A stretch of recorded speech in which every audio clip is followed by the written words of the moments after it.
Hello, everyone. We're back. The title for today is The Pinocchio Effect, or the case of the suspected adulteress. Most of the topics I've picked thus far are ones with very broad implications in the Bible or striking cases or whatever. And this is about, the case of the suspected adulteress, a woman whose husband suspects her of committing adultery. It's called, such a woman is called a sotah.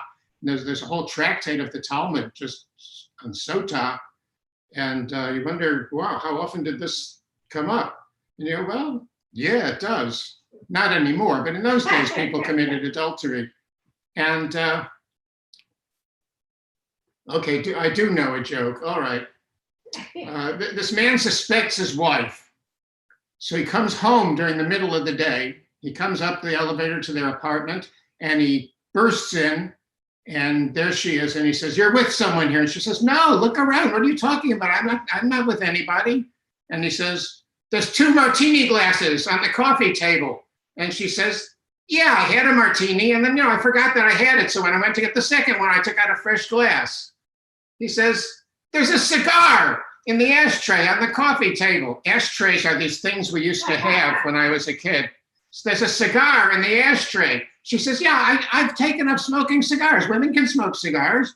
And I know he's here somewhere. And he goes running all around the apartment, doesn't see anyone. And he runs to the window and he sees a man downstairs running out of the entrance of the building, pulling his coat on. And the guy runs over, the husband, and he pulls the refrigerator over to the window and he pushes it out the window. Our scene now changes to heaven, where 3 people are waiting to come in, and they say to the first one, "Well, what are you doing here?" And he says, "I don't really know what happened. I was running out of my building. I was late for work. I was pulling on my coat, and suddenly a refrigerator comes out of the sky and landed on me and killed me." And he says to the second guy, "What are you doing here?" He says, "Well, I don't know what happened. I knew that there was somebody having an affair with my wife. So I ran and I saw the guy running out of the building. So I pulled over the refrigerator and pushed it out on him. It was such an effort that I had a heart attack and I died. And that's why I'm here." He says, the third guy, "What about you?" He says, "I don't know what happened at all. All I was doing, I was sitting in this refrigerator, minding my own business." Now, strangely, that joke is really about the actual case in the Torah, which most people consider a very strange case. There's really nothing like it. I once wrote an article about it, and it was called, "Why is this case different from all other cases in the Torah?" And we'll see why. It's not even with most of the other cases of this sort, which you'd find in Leviticus, but it's in Numbers chapter 5. And it's a case of just that, where there's suspicion, but no evidence at all. And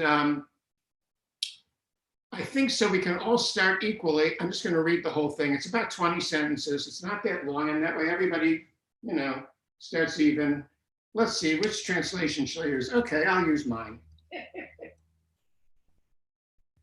You ready?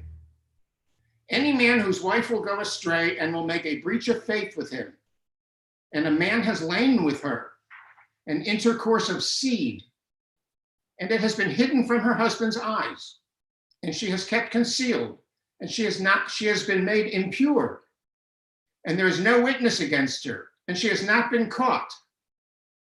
And a spirit of jealousy has come over him, and he is jealous about his wife, and she has been made impure, or a spirit of jealousy has come over him, and he is jealous about his wife, and she has not been made impure. And then the man shall bring his wife to the priest, and shall bring her offering along with her, 1/10 of an ephah of barley flour. He shall not pour oil on it, and shall not put frankincense on it, because it is an offering about jealousies, an offering of bringing to mind, causing a crime to be brought to mind. And the priest shall bring her forward and stand her in front of Yahweh. And the priest shall take holy water in a clay container, and the priest shall take some of the dust that will be on the tabernacle's floor and put it in the water.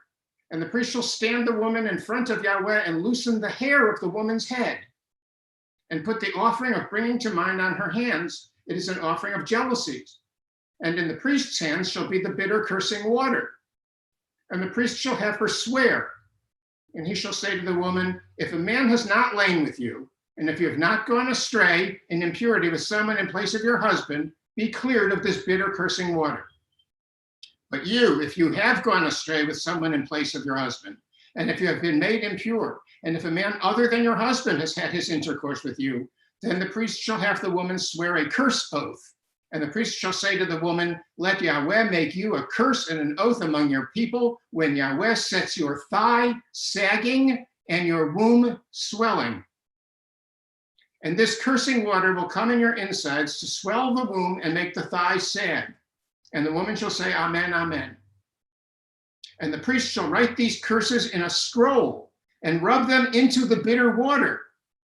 And he shall have the woman drink the bitter cursing water, and the bitter cursing water will come into her. And the priest shall take the offering of jealousies from the woman's hand and elevate the offering in front of Yahweh, and he shall bring her forward to the altar. And the priest shall take a fistful from the grain offering, a representative portion of it, and burn it to smoke at the altar. And after that, he shall have the woman drink the water.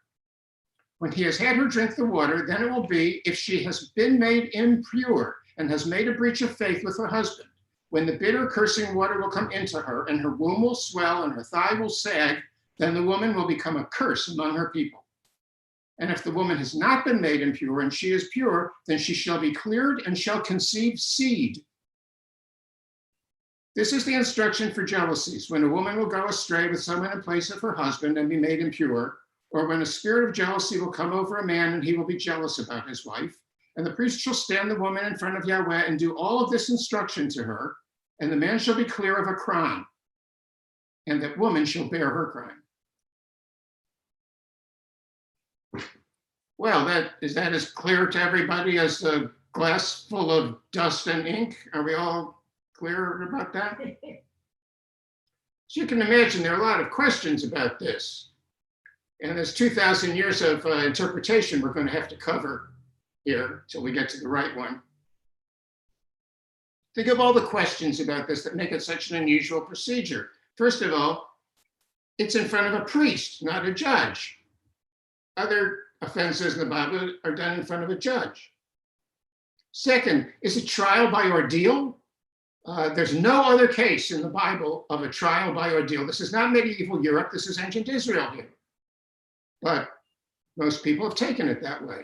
So if it is, then it's the only one. Why is it used only on a woman and not a man who's suspected of adultery? Make him drink the muck, you know? See what happens to him. Why is it used only for adultery and not for any other crime? You know, why don't we make thieves drink the stuff? Why is a woman not executed if the ritual proves her guilty, since the punishment in the Bible for adultery is execution of both people? Why is it only for an intercourse of seed? Why does it says that explicitly, which means, as I understand that, vaginal sex in which the man's seed goes into the woman. When it says at the end that the man shall be clear of his crime, which man? The husband or the boyfriend? I don't know, he's a boyfriend. The other dude, you know. Next question, how would this work? Drinking water with dust and ink in it doesn't make a woman's womb swell or her thigh sag. I'm not an MD, but I'm pretty sure of that. My oldest friend is an OBGYN. I have discussed this with him. I'm pretty sure about this. Okay, so you can imagine people have had their interpretations of this over the years.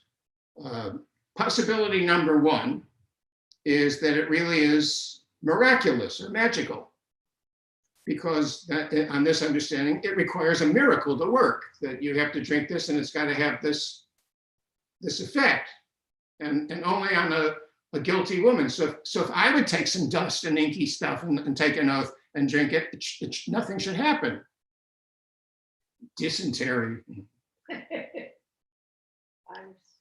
So it requires a miracle to work. There's actually a situation the rabbis of old raised, which was a woman could use this, if it's a miracle that happens, to force God's hand. Let's say a couple have been infertile for a long time. See, the woman's been unable to have children. So what she does is she starts leaving the martini glasses and the cigars around the living room so that her husband will suspect her. But she's not guilty. She knows she's not guilty. She hasn't done it. So her husband will suspect her. He'll take her to the priest. They'll do the ceremony. The ceremony will show that she's not guilty. And remember, the last part of it is said, and the woman shall bear seed. So it would force God to make her fertile now. Pretty cool, huh? Get to use God's own miracles against him. I say him in a very general way. So that was the first category of explanations, the ones that have to do with some miraculous thing, which are, but it'd be fair to say not entirely satisfying. Second is people who've had psychological explanations. There's a couple different kinds. One is that having a ceremony like this would scare guilty women into confessing. It's not that it's the procedure that's going to do it. It's that if they know they're guilty and there's this procedure, they're going to have to swear the oath and something bad's going to happen, they'll be afraid to take it. So they say, okay, I did it. I was with George, Or the other psychological explanation is the reverse, is that it would traumatize women so much as when they're guilty and they drink the stuff, it would cause them to go into a miscarriage because of their overwhelming feeling of guilt. It was referred to by scholars as a psychologically induced abortion. Okay, I'm not thrilled with those. I don't know how you all feel about that. I don't find those terribly satisfying either. The third turned to physical explanations of what it is that's going on there. All the way back, Josephus, historian almost 2,000 years ago, said it could be edema, a swelling from fluid. I'm not an MD. I don't really know that much about edema. Or Tikva Frymer-Kensky, of blessed memory, was a great biblical scholar at the University of Chicago, trained at Yale. And she studied, at least spoke with obstetricians and medical people and tried to understand, is there any medical condition that could be involved here? And she talked about a prolapsed uterus, which is a condition where the uterus actually partly sticks out from the woman's body.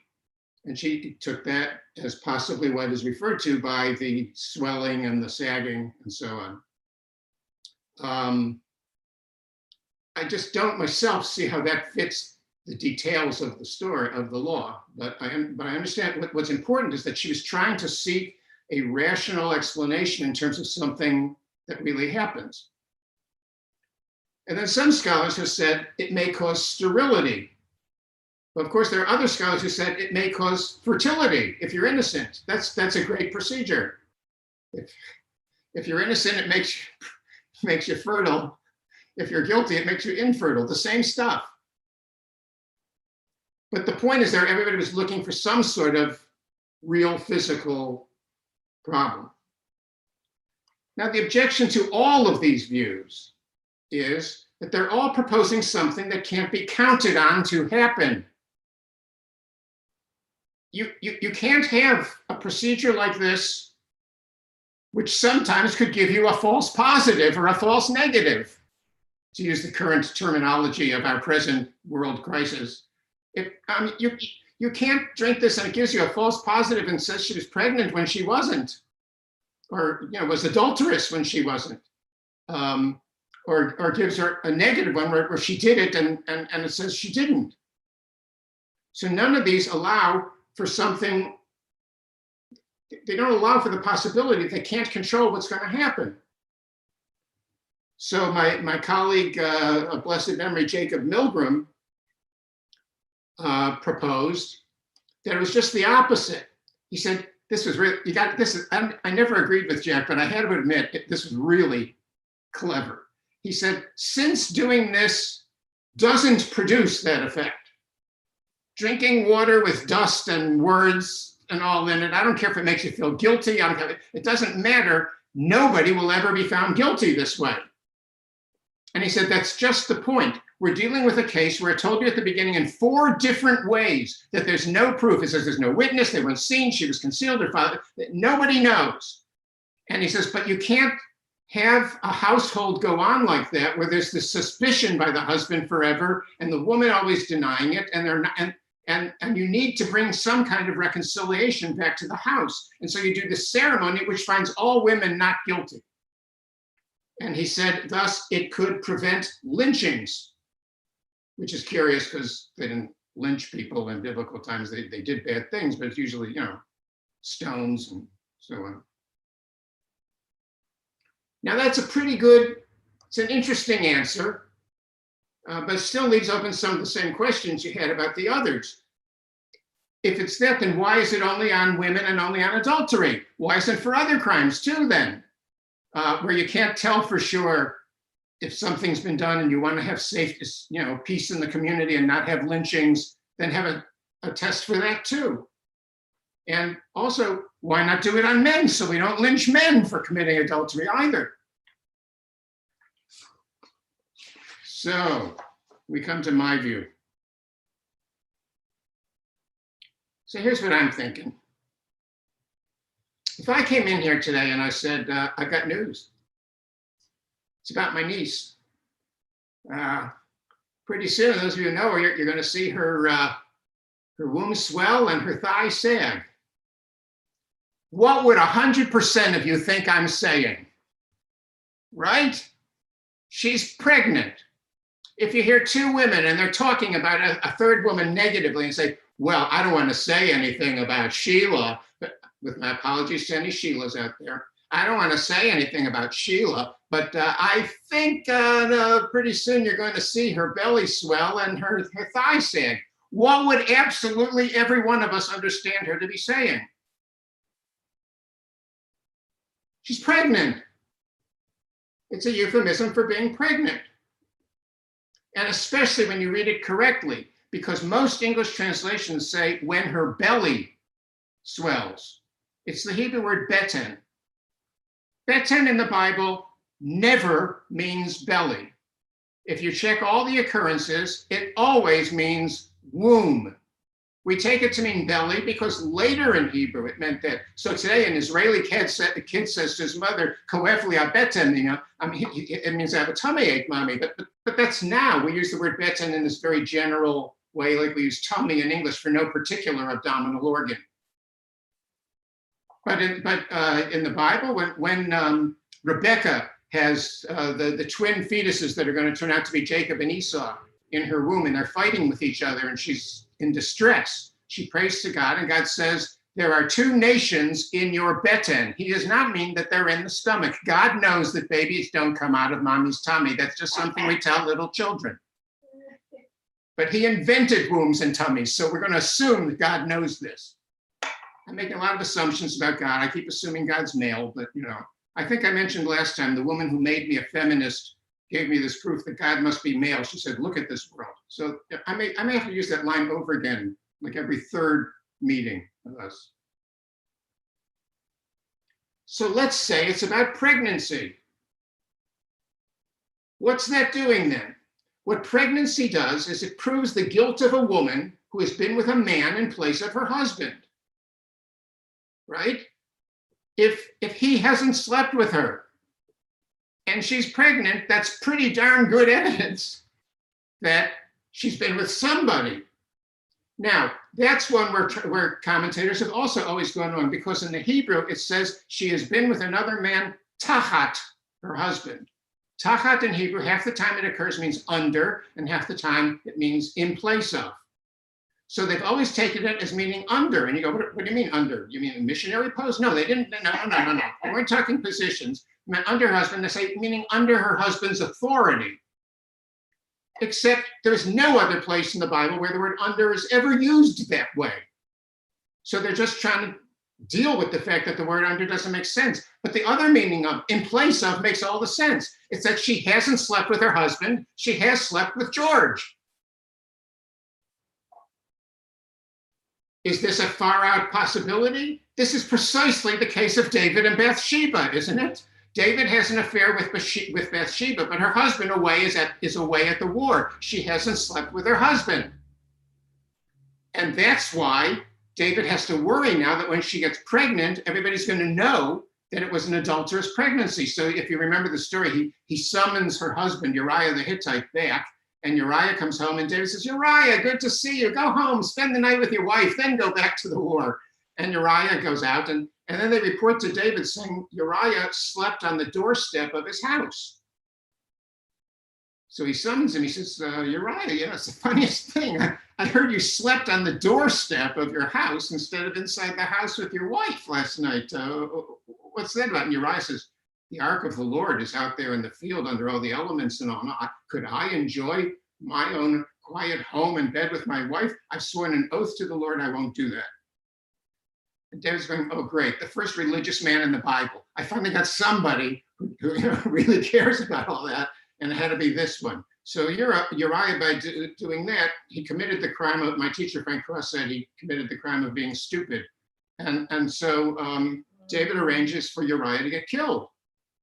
But he has to do this because the whole issue is that she's pregnant and her husband's away. The same case happens as the most famous pregnancy case in the history of humankind, which is in the New Testament and in the Gospel of Matthew, when Mary is first pregnant and Joseph finds out about it. Joseph's first reaction is he assumes Mary's been with another man. And Joseph is very honorable. He tries to protect her from that so that they won't kill her. But it's the same issue because at that point, if you're in Jewish law in that period, in those days, they didn't do it the way Jews do it now, where today we do the betrothal and the marriage at the same time. It's all done at the chuppah. Back in those days, back in rabbinic times, you would do a betrothal, and then for 1 year, the couple were forbidden to each other, and the woman also forbidden to any other man. So if the woman has sex with another man during that period, that's adultery, even though she's not yet married to him. And that's the situation. It's that Joseph and Mary, they're in that year where they're betrothed, but they're not married yet. In short, this is a real thing that happens in both testaments. That's why the law has the question of an intercourse of seed, because it can't be any other kind of sexual play. It has to be the kind that could make a baby. It has to be that the man's semen went into the woman. And that's why it refers 6 times to the words for purity and impurity in the course of that law. Remember, we did a purity and purity meeting our second time together.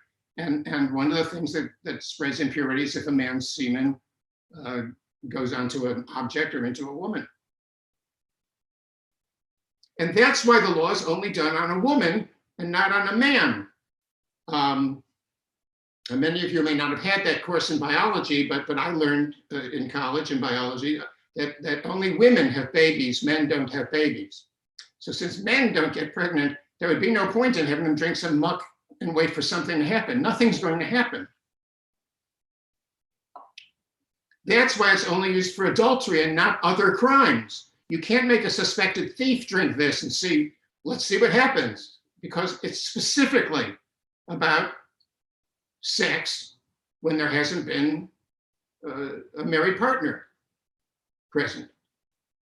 And that's why at the end it says the man is to be clear of a crime, because the other man, whoever, even if it's known who he was, maybe it wasn't George, maybe it was Fred, with apologies to the Georges and the Freds and the Sheilas and all you people out there. I need these, Eliyahu, okay? They even whether you do or do not know who the correspondent was, you can't prove it because it was explicit that they weren't caught in the act. So this can't do anything because a man can't drink it because he's not the one who'll get pregnant. So there's no proof on him, but there is proof in the case of the woman. The interesting thing is at the end it just says the man will be clear of a crime. Now to me, if they ask us which man, the husband or the other guy, it just seems to be obvious that we're talking about the other guy. He's the one who needs to be cleared of a crime or not. But no, I can tell you the overwhelming majority of Bible scholars who've read this law thought it referred to the husband. And you're the husband, what crime does he need to be cleared of? And they always say the same thing, gossip. The Hebrew term for that is motzi shem ra, bringing out a bad name about somebody. So he has falsely accused his wife. But I know that can't be right because he hasn't accused his wife of anything. It says he suspected his wife did this, so he did the procedure you're supposed to do according to the law. He didn't say she did it. He didn't accuse her. He didn't do anything. He suspected her, so he did what the Torah said you're supposed to do. Now, what's going on here then? The potion that the woman drinks. We know that drinking such a potion does not make your womb swell and your thighs stand. The potion doesn't produce the symptoms, which is what everybody's been assuming when they interpret it. The potion produces the curse on her. The symptoms are just going to happen because they're going to happen. She's pregnant. But this says, if so, then there's going to be this curse on you. And that's why the waters in it are referred to specifically as the bitter cursing waters. In Hebrew, me hamarim hama'amarim. If you like alliteration, this is one of the best in the Bible. Me hamarim hama'amarim. It's almost as good as Moses supposes his toes are roses, but Moses supposes erroneously in the movie Singing in the Rain. But enough of that. Donald O'Connor is biblical scholar. Yeah. So me hamarim hama'amarim. That is bitter waters that cause curse. It's the drinking waters that cause the curse, not that cause the symptoms, the effect. Now that's interesting because that's an obvious pun. You hear, I mean, you don't have to know Hebrew to hear the pun in all of that. But there are many other puns in this text. It says she's hidden from her husband at the beginning, which is Hebrew ne'elam. Now, those of you who don't know Hebrew, it's okay. I'll just tell you the names of the letters and you could tell. Ne'elam is nun, ayin, lamed, men.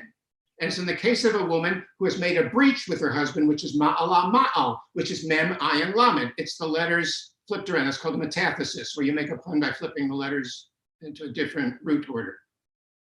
It says they loosen her hair. And to loosen hair is para, pei resh ayin. And that's following the use of that they use the dust from the floor of the tabernacle, which is afar, which is the letters pei re ayin in reverse order. It says they use a tenth of an ephah of barley flour, and a tenth is asirit in Hebrew, which is spelled with the same letters as the word for barley, se'orim. Now it's interesting, now it's nice that there are puns, that's terrific. But every single one of the puns that occurs in this group are puns that occur in a sentence referring to one of the unusual aspects of the ceremony. So the me hamarim ha'ararim, they do that by mixing the stuff into holy water. That is the only occurrence of the term holy water in the entire Bible. We don't even know what it is or where you get any. And the ne'elam and ma'al is the only use of this word ma'al for a breach against a human being. Everywhere else, it refers to a crime against God. And the afar, dust, and the para for the loosening hair, that's the only use of dust from the tabernacle in any law in the Bible. And the 1/10 of the barley flour is the only use of barley flour for a grain offering in the Bible. They were really into wheat, more than into barley. My mother made a nice bean and barley soup. That was a digression. Now, those of you who know Hebrew and read some Bible and stuff, there's a lot of puns in Hebrew. Hebrew is a language that really lends itself to punning, especially in biblical Hebrew, because in biblical Hebrew, all native Hebrew words, without, I think, a single exception, if they're native Hebrew, have a 3-consonant root, a triconsonantal root. So punning, you can imagine, is very easy in Hebrew just by doing what we just saw there. You mix them around and you come up with a pretty good pun. And so it's very common, both in Hebrew prose and in biblical Hebrew poetry. But where it's not common is in biblical law. When you're writing laws, excuse me, you don't do a lot of punning. So like, oh yeah, that was a good one. I mean, you're writing law here. And so when you have all these puns here, what are puns doing there? I mean, puns are commonly associated not with the realm of law. Puns are associated with the realm of magic. And in the case of this, we are dealing with a case of magic happening here if we're dealing with curses. Now, I know people say that puns are the lowest form of humor, but that's really only if somebody else thinks of it first, you know? It's like, puns are actually just the opposite. Puns, are a sign of intelligence. In a child, all of you who've ever been a child or a parent knows that if the youngest age when a kid first gets a pun, right, that's a sign of intelligence, especially, if it's a really little kid and you tell them a joke that has a pun in it and they get it, that's really great. And a little kid who can make puns at a low age, that's a sign of super high intelligence. So this is my chance to brag as a father here for just a moment. My daughter Alexa has a great sense of humor and is trying to become she's pursuing a career in comedy. But when she was just a little kid, she said to her mother, "What did Mozart do after he died? He decomposed." And I thought, that's really good. But where did you hear that one? She said, "I didn't hear it." We said, no, I mean, who told you that? And she said, "No one told her, just said." I go, okay, that's a kid with a future in comedy. So if Trevor Noah or John Oliver is listening and you need another writer on your staff. So you put all of these together and it explains all of those things that I said were impossible questions at the beginning, including that's why there's no court, right? It's done in front of a priest, not in front of a judge, because this isn't a legal procedure. This is a ritual procedure. And that's why she's not executed. The penalty for adultery in the Torah is execution of the man and the woman who do it. But even though now we know she did it, it's gone us and told us in 4 different ways that there were no witnesses and there was no evidence there. And in the Torah, you need 2 witnesses to convict somebody of a capital crime. So even though pregnancy shows 100% that she did it, there's still no witnesses and no evidence on the site or anything, no proof of who the other guy was. And so she's not executed. Okay, I think this is right. I like this explanation, but it's not just to me that, okay, I thought of this and it's real cool. What's strange to me is, why the heck did I think of this? This law has been around for over 2,500 years. As I said, there's a whole tractate of the Talmud on it that doesn't consider pregnancy as part of the explanation.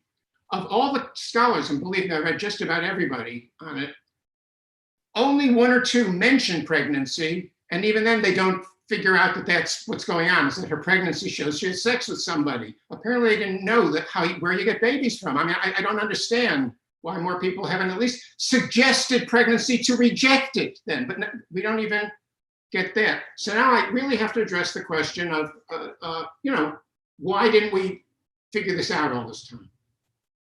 And here's what I have to first, when I say the Talmudic rabbis didn't understand it.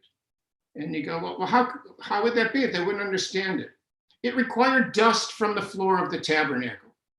One of the first pieces of scholarship I ever did in my career, while I was still at the very beginning in my first year out as a professor, second year out as a professor, I came up with this notion that the tabernacle, the one from the Bible, was real. Most scholars said it was a fake and just a fiction made up for the text. I said, no, the tabernacle was real, and it was standing inside the first temple.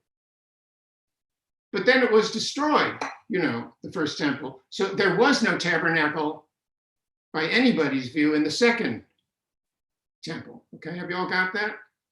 Let me explain. I laid it on my class that year. We're now back in 1977 or 8, the late Pleistocene period. And when I fought off the pterodactyls, I told my class this idea that the tabernacle was actually standing inside the Holy of Holies of the first temple. And one of the students went and talked to a friend who was a rabbinical student in New York at a certain conservative seminary whose name I won't say. So, no, there's only one conservative seminary. I know I am a dropout from there. So spoke to this rabbinical student about it, and the rabbinical student said this was the dumbest thing he had ever heard. I'm sure it was the dumbest thing he had ever heard, because in 1978, they still weren't admitting women to the conservative rabbinical school. So he said it was the dumbest thing he ever heard, that you'd set up a tent inside a building. He said, that's like when you need new shoes, instead of, getting rid of your old ones and buying the new ones that fit, you get extra big new ones and you put them on over your old ones. Now, I love a person who can come up with a good metaphor or simile or whatever that was. Metaphor? Simile. No, it's like. So don't listen to my wife. She's very smart, but I think it's a simile. But anyway,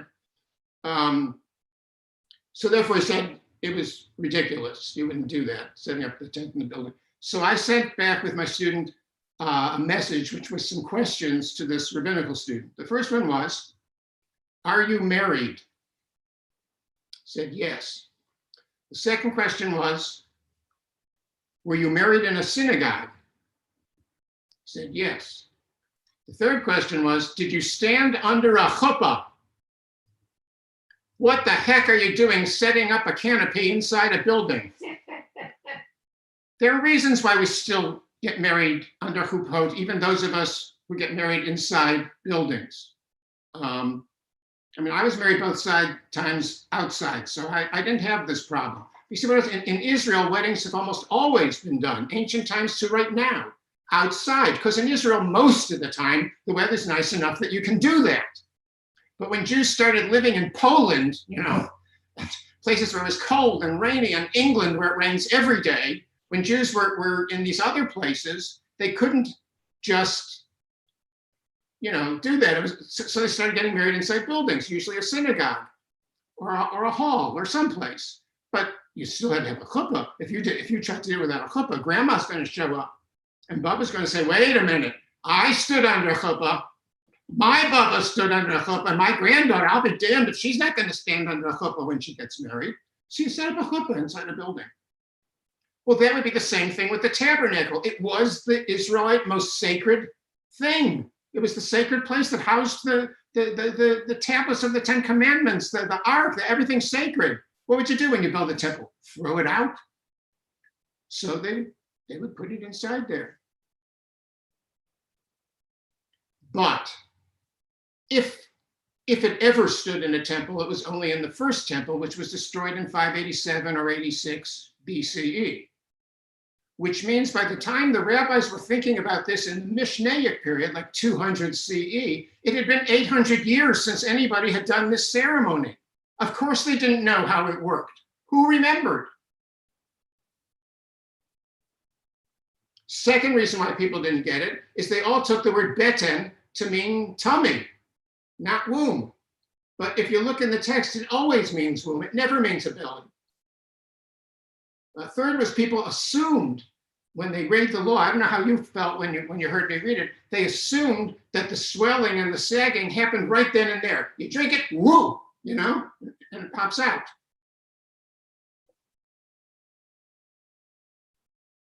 Next, people assume that it was the potion that caused the symptoms that you drink and it makes these things happen, which the text never says.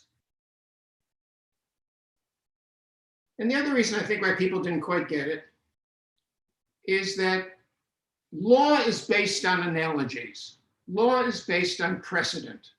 When you come to a new case and you have to make a decision about it, you look at all the cases law in the past, and judges have to put that all together and figure out how that all adds up.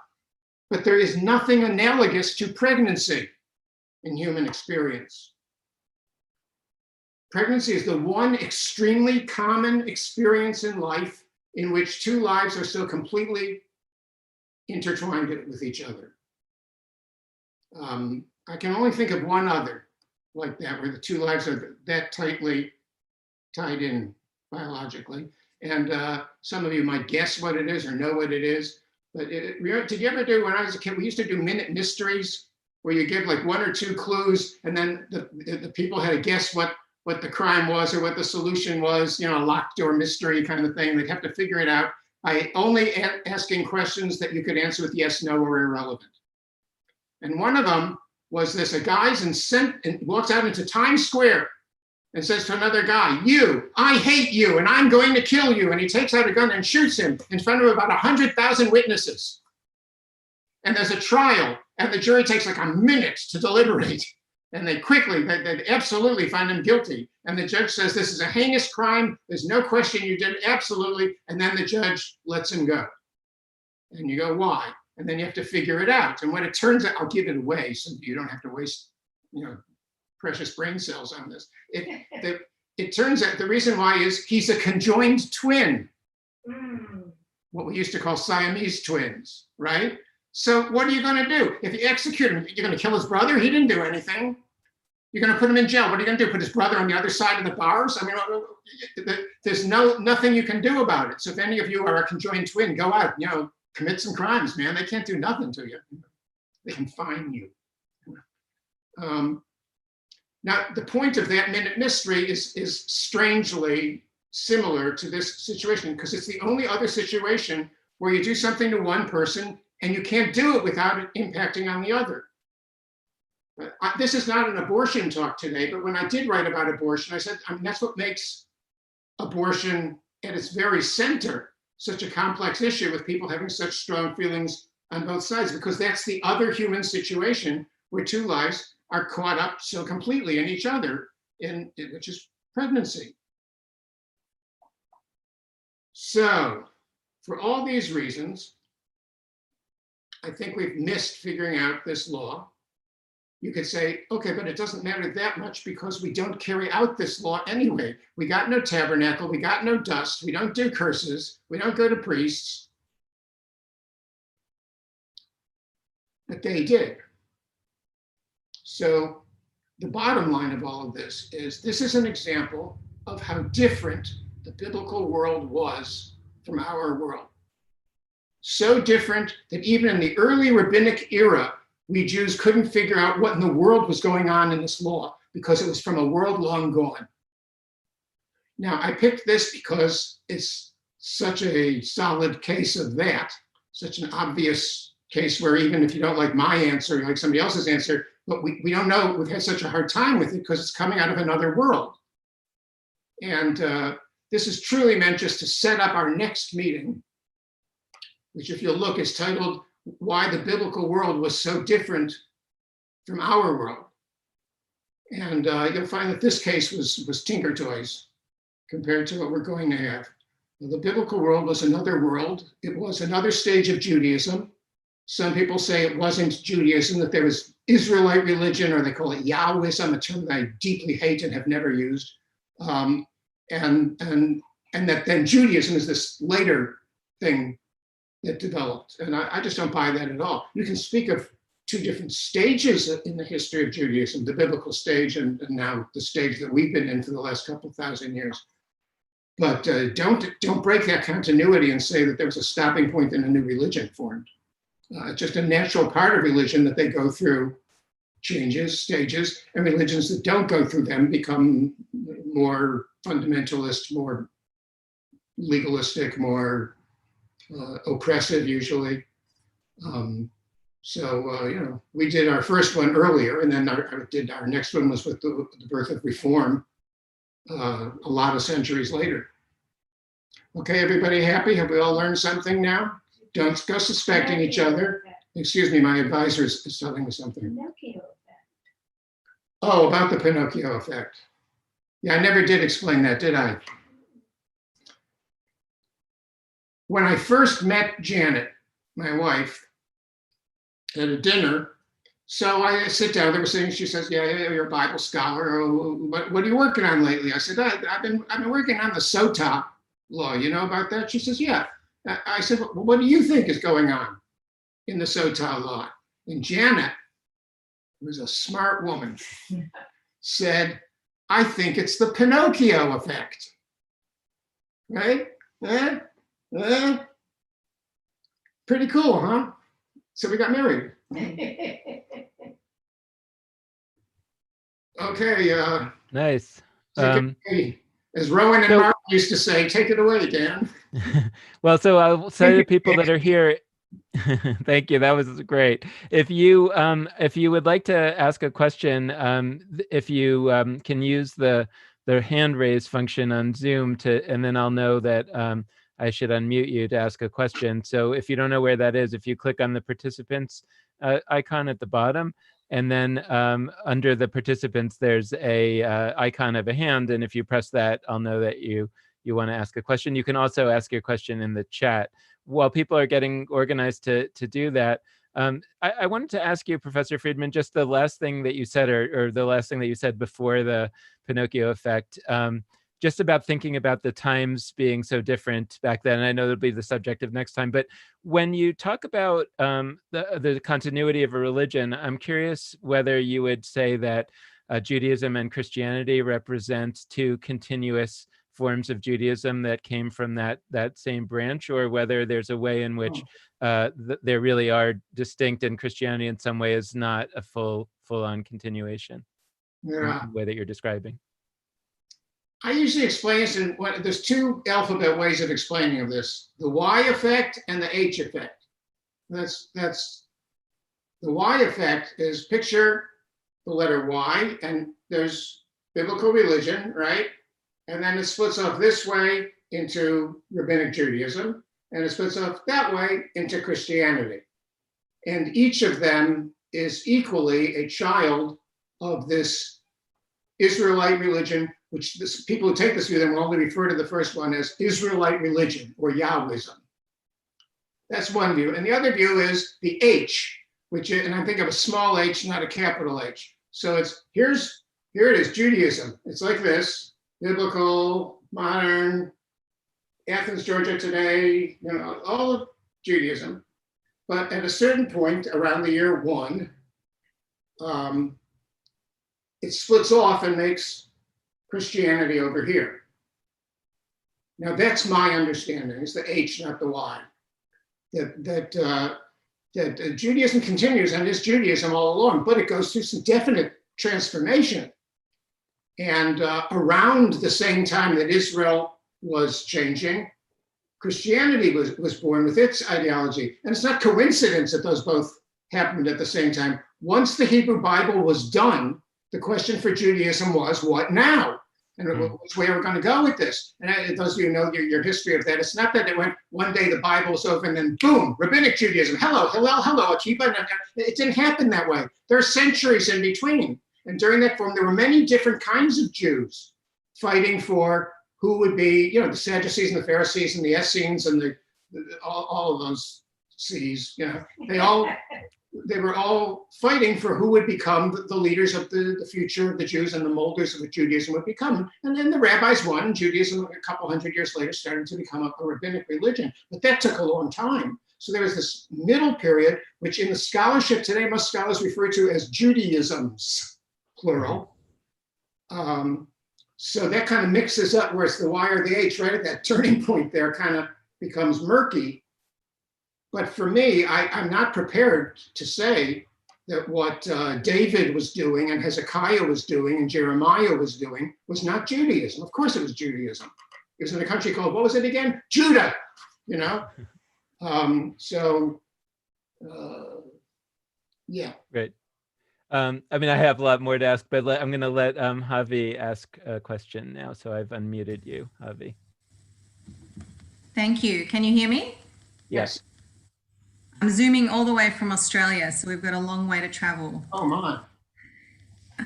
I just first wanted to thank Dan and the team from Jewish Live to give us this opportunity, well, personally, for me to have this opportunity to engage with someone like you from so far away.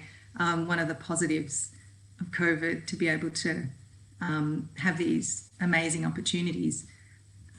So I know this is pure speculation, but is it possible that in the biblical period, laws were made that were perhaps initially not very well received by the general population, or considered a bit too harsh or too dogmatic, and then supplementary laws had to be made to accommodate that and allow for more wriggle room? And perhaps is this one of those cases where within the biblical period, the original priestly laws that were very black and white around adultery, they were not enforceable or not sustainable. And then they had to create alternatives that didn't remove the original law, because that kind of undermines the divinity of it all, but still enables them to preserve the original law from God, but have it in a more sustainable way that was more accepting for the general population. Was this a thing back then, this evolution of law within the biblical period itself? Okay. I can't prove that, first of all, okay, A, I think you're absolutely right. I can't prove that you are absolutely right, because how do you find the cases where you have the law and then you have the changed law? Sometimes you do have a law presented two different ways in different sections, different authors. And I do know a little about this. I can tell you, recommend a good book about the authors. But on some of these, I think we can see the seeds of exactly that happening. My easiest example is a little tricky because it changes. It develops somewhere in the biblical period and then later in the rabbinic period, and I'm thinking of levirate marriage. Almost all the ones that would fit what you're talking about have to do with sex. Oh, there's a surprise.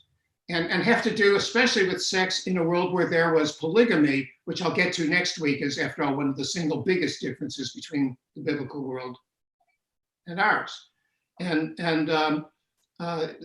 thinking of the law of levirate marriage, which those of you who don't know the law, I bet a lot of you do. If a man dies and leaves no male offspring to carry on his name to be so-and-so, Ben so-and-so, then what happens is his brother marries his wife, and the first child that they have, first male child, will be named son of, not son of his actual biological father now, but son of the brother who died. See, people always think it's supposed to carry on his name. So a lot of people think you name him after the one who died. No, you name him so-and-so Ben, and then the name of the one who died. And it offers an alternative in that law in case the man and woman, they don't want to do it, especially if the man says, I don't want to marry my brother's widow. So in that case, what happens is they do this really weird ceremony where the widow loosens the man's shoe. She spits. It's unclear if he spits in front of him, in front of the shoe, or in his face. It's very unclear in the text. And says, thus for a man who will not raise up his brother's seed in Israel. And then they're both released from this. In the time of the Talmud, like right by the end of the biblical period already, the rabbis made it mandatory that you do this alternative ceremony called chalitza. You had to do that. And levirate marriage is forbidden in Judaism, even though it's directly commanded to do it that way in the Torah. But you could see it was because I think a law, and here I admit I'm deriving it, but if you can speculate, I can speculate, that it was a law that was a very dangerous law, especially to enforce. Let's say your brother is a really cool guy, and you're a guy, and your brother is very cool, and he can get women who would never give you the time of day. So he marries a terrific woman. You kill your brother, and if you don't get caught, she has to marry you, and you get this terrific woman that you never would have gotten otherwise. Or the reverse. Let's say a woman is married to a guy and she really likes his brother. You bump off your husband, you get the brother. This is not a good law for society. And so they created an alternative that was allowed within the structure of the law, precisely because it was not going to work. Now, you take that and it might apply to other cases, such as you might be thinking of a where a law starts out looking good, and then they go, no, that's a problem. It comes up, there's one in the Bible, the case at the end of the book of Numbers of the daughters of Zelophehad. Remember, there's these 5 women, and their father only had girls. He had no sons. So they said, well, it's not fair that we shouldn't get to inherit our father's property because we're female. So Moses checks with God and they say, okay, that's true. If there are no sons, so it's sort of like the Lord giveth, but not entirely. Right? If there's a son, the sons get it first. But if there's no sons, then yes, women can inherit property. But then it turns out a couple of chapters later, the people of their tribe, they're from the tribe of Reuben, And they said, wait a minute, what if one of those women marries a man who's from Issachar or Judah or one of the other tribes? Well, then they have a son, and that son, he owns the property, but he's a member of that tribe now, because it's patrilineal in the Bible. So that would mean land that belonged to one tribe could go out and now belong to another tribe. They didn't like this. They checked with Moses. Moses checks with God, and God said, okay, if there's only daughters, then if they can only marry men from their own tribe, then they can inherit property. So, it was a very small step for women, not for womankind there. But it's just that, and I mean, those two thoughts came to mind right away, but I'll bet if we put our heads together, we could think of many laws that in that world sounded really good at the beginning and ran into problems, and then you get modifications. I think it's, so first of all, I just want to say that we're running low on time, so folks should store up their questions for next week since it's a related topic. But I do want to take this opportunity for what we rarely actually do, but a cross promotion for another show on Jewish Live, because I and B'nai Lappi are doing a show called The Oral Talmud together, where we're talking about some of the stories and debates that are happening in the Talmud. And I had never really thought about it until Javi's question. I think it's really fascinating to think about how Rabbi B'nai Lappi will sometimes bring up these stories like the Ben Sareru Moreh, the rebellious son from the Bible, where the rabbis really wanted to undo the that law, or the whole death penalty, where the rabbis worked very hard and they didn't just overrule it, they would find some way to make it so that it never really happened. And it's really interesting to think about that happening within the various sources of the Torah itself, which I hadn't thought of before. The idea that a later source might be trying to undo what was in an earlier source in some fashion. So I think that's something that I'm definitely taking away to think about. Okay, I don't think I've ever plugged AD before, so this is very big. You've ever plugged AD? BCE, right. CE. Right. I mean, I was going to ask you a question about that, but I know that from your perspective, as you've said many times, that AD any time in the Talmud would be the same as the Kennedy administration. So I knew it wasn't really going to be a fruitful direction. Yeah, I did do Talmud in the old days. I was actually going to be a Talmud scholar, not Bible, but. Yeah. As Connie mentioned, I switched. Right.